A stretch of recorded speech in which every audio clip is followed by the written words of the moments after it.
He did that so well, I wish he could just take it and read the speech for you. If you see me smirking a little bit, I got 3 of my grandkids up here in the front row, so that's a real pleasure to have.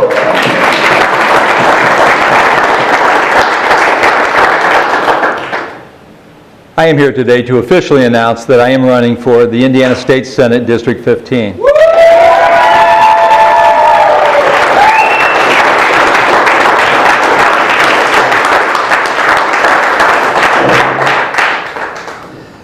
I did run in 2010. It was my first effort to run for political office. And we gave it a good effort. Our platform was working families and public education. Unfortunately, 4 years later, those need to be my same primary issues because they have not moved in the way that need to move. Working families are doing worse. We now have over 1 million Hoosiers in poverty.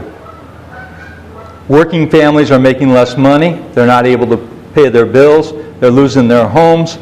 So many problems. And rather than help, benefits to assist them are being cut. We need to change that for the working families of our state.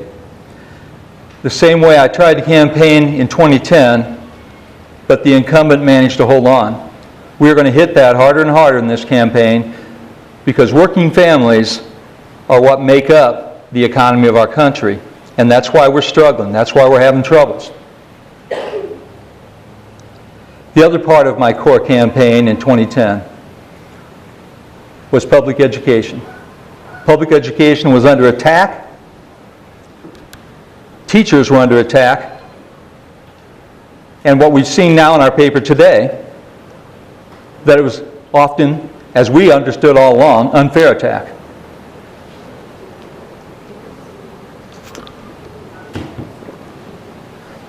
Public education is one of the most important things when we address economic impact and drawing good jobs to our community.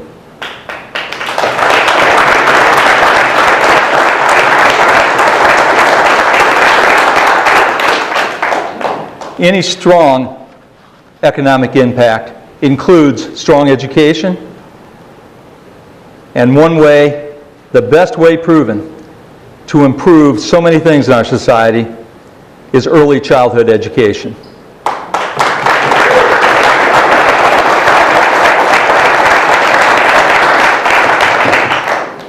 Before ever considering a run for office in 2010, I did extensive research on early childhood education. I examined other states that had already instituted the programs well ahead of Indiana even considering it. I communicated with people from New Mexico on their plan. I communicated with people from Massachusetts on their plan. I even received from Massachusetts their entire plan that the lady who had organized that had put together. I did that because when I talk about an issue, I desire to know it.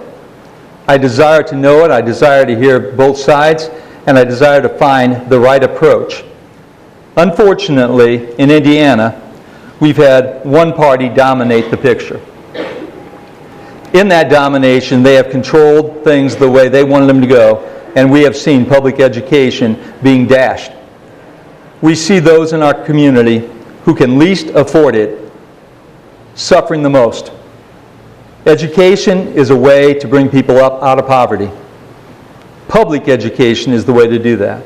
Unfortunately, public education has been being dragged down, and those who are needing the most help are being hurt the most. That is also the community where we can, if we truly want to deal with the problems that we have, if we truly want to deal with juvenile delinquency, if we truly want to deal with early childhood pregnancy, if we want to deal with issues such as kids dropping out of school, if we want to deal with addressing the problems of violence in our community, education is the answer for all those things. Early childhood education allows kids to have an opportunity to get a leg up, to have a good start, and to move forward with a chance in life. Unfortunately, if we don't reach kids with reading ability by the third grade, statistics show they will never catch up. And unfortunately, those who are in the poorest part of our community don't have the background, the ability to be able to get that early childhood education. Unfortunately, many of their parents are having to work extra hours. Many of their parents, unfortunately, didn't get the education that many of us have had. So they need some extra help. But they need that help from the government. They need us to care. They need us to reach out and establish these programs so that they can get that chance. When I was tutoring out at Southwick Elementary School, it was amazing how much fun it was to work with those kids. But I could see also the problems that the teachers had. You have multi-languages, you have kids struggling to be able to read, and if we weren't there tutoring, having a teacher try to take the time to work special with these kids while trying to also deal with those kids who aren't needing that remedial special education, it's hurting all the kids' education, and it's hurting the teachers' ability to do what they want to do. Teachers are amazing for us. We have fantastic teachers. I am proud. I'm going to mention a few of them a little later on. But early childhood education does more than just give that child a leg up. It helps our existing teachers to be able to teach their grade level and to focus on helping all the other children as they grow up. Currently, teachers are so bogged down by a remedial education, by the teaching to the test.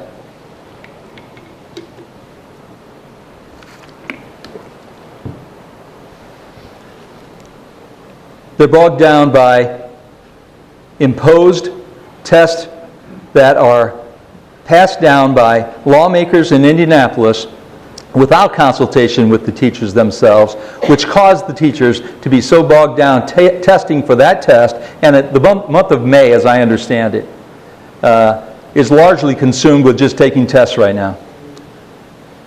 The teachers lose that whole month at a time when they could really be helping their students to accelerate, but they spend the time having them taking tests, and as we learned recently, a test that wasn't very well run. I'm running for state senate for those reasons.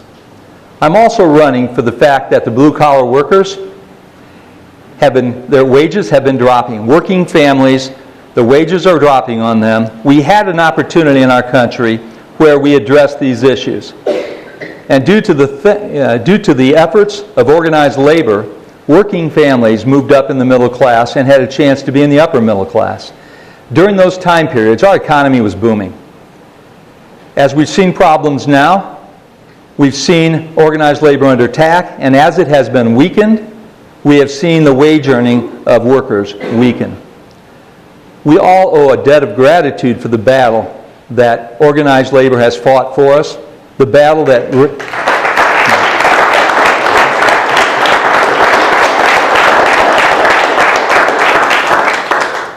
it's a battle that corrected so many ills in our society, and yet that's now being eroded in a way that is immoral. We are taking away the abilities of families to their breadwinner to earn a living. We are taking away the chance for those families to have any chance for upward mobility. I hear talk about the American dream, and some people tell me the American dream is the chance to become a millionaire. But that's not the American dream. The American dream is the opportunity to have a chance to move up in your life and to bring your children up and perhaps pass on to them something a little better. But right now we are seeing wealth be revered and the working individual being pushed down.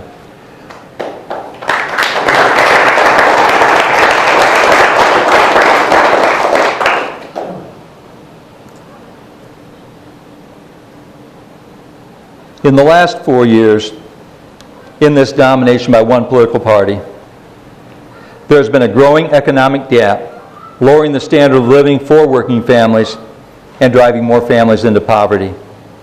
As more families are thrust into poverty, a greater need for public assistance services is created, including free and reduced meals. Although these policies have increased the need for social assistance, the assistance is often being callously yanked away, forcing the disadvantaged to bear the burden of the government's bad decisions. Our problem isn't a lack of funds to help these families. It's mismanagement and misuse of those funds. Just as those services are designed to help people up, when they're taken away, the expense doesn't go away. In fact, it's multiplied. When we take away the chance for elderly to remain in their homes, they are then thrust into a situation where they're put into an institution where we pay 5 to 10 times more and not in as good of a situation, not a loving environment. There are appropriate steps Democrats, Republicans, and Libertarians can agree on if there's a true desire to do what's right. The issues facing us do not have to be divisive. We can reach common ground, but to do it, we need to talk to each other. And more than that, we need to listen to each other. So often as I hear the talk in politics, it's either a Republican idea or a Democratic idea. It's not a good idea. It's not trying to reach what's best. And we've drawn lines in the sand, and people aren't listening to each other. That has to change. We have to find a way, as you hear me talking so much right now, we need to find a way to hear us listen as much now. Because everybody has some good ideas. Laws have been passed for which there are a lot of mistakes. Those mistakes could have been ironed out by proper debate. If we had just discussed the bills fairly and debated them fairly and listened to each other, a lot of the problems that arise out of bills could be worked out. But instead, right now, we're seeing them ramrodded through by one political party, and we're seeing problems with it when they start to put them into effect. Those things could be avoided, and in fact, a much better bill accomplished, laws that would help all of us if we could go back to exchanging ideas with each other and actually listening to each other. Sorry for the tongue-tie. My wife brought me some extra water to make sure I had enough.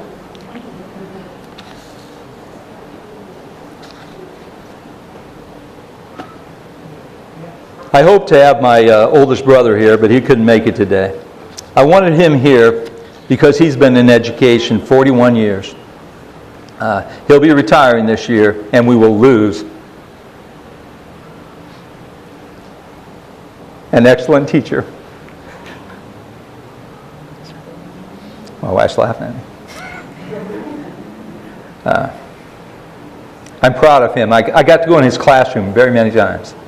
I got to see his students. I got to hear his passion for teaching. And I know he passed a torch on to a new generation. That's what teachers do. I'm also proud of my daughter, Jasmine, who is here, and my son-in-law, Tim. They are both teachers. Jasmine.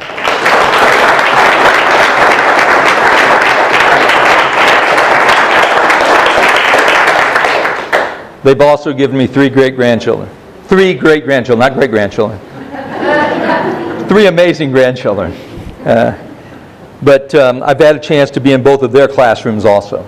I've had a chance to work with my daughter on some projects to broaden the education scope, and seeing their love for their students, seeing what they brought, I know that they will bring a new generation hope and advancement. And I am so grateful that they are in teaching. It's a labor of love of teaching. They don't get all the rewards they ought to, and that's largely our problem. We should be thanking our teachers. We should be lifting them up. We should return them to the profession that they are.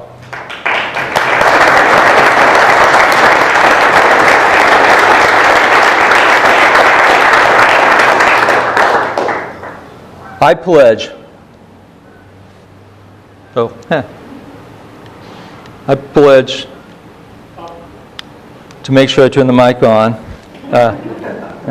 I pledge to honor our teachers, restore funding to our public schools, restore fair pay for all workers, and avoiding unduly burdening taxpayers by assuring that their money is wisely used and not wasted.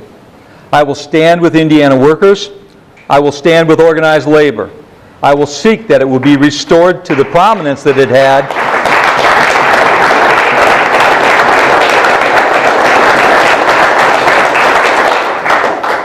I will never be afraid to say I'm a friend of organized labor.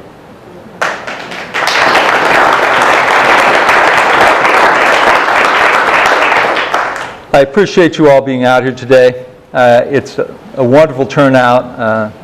I value your friendship and your support.